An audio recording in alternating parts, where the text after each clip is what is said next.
Glycemic index is a way of rating the quality of carbohydrate in the food that you're interested in.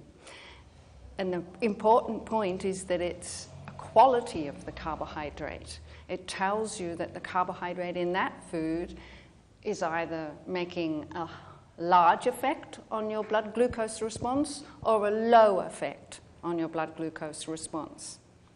The take-home message is that we don't want to reduce the glycemic response to the lowest amount possible. All right? We don't want to minimize it so that it's a flat line, because that would have adverse effects. All right? It would mean that we avoided carbohydrate altogether. It would mean that we ate a diet that was consisting of just protein and fat, lots of meat, lots of cheese and dairy and bacon and salamis. No carbohydrate, no fruit and vegetables, no grain foods, no bread, no pasta. And I think everyone would realize that that's not a good way to eat. All right? People like their carbohydrates. They like things like pasta. They like fruit and vegetables that contain carbohydrate. So the message is, eat carbohydrate foods, don't avoid them, just choose the best quality carbohydrate sources. And the best measure of that quality is the glycemic index.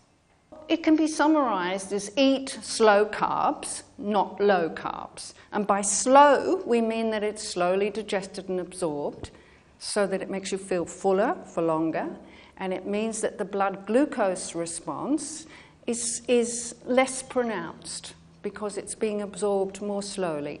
And the foods that do that, what we say is just swap this for that. So everyone wants to eat bread, all right? You need to choose a low GI bread instead of a high one.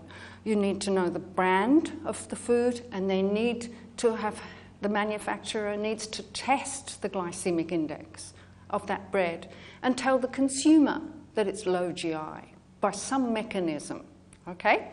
So with every category of carbohydrate food, whether it's rice, whether it's a breakfast cereal, or it's a potato, there will be high GI versions and low GI versions. And the consumer can look it up in tables of glycemic index. They're online. We have a website called glycemicindex.com, and you can put in the name of the food and see if it's been tested. There are thousands of foods in the database. So I guess the next thing is for every country to do glycemic index testing of their local foods, because it depends on the manufacturer. It depends on how they've made their bread or how they've processed their rice.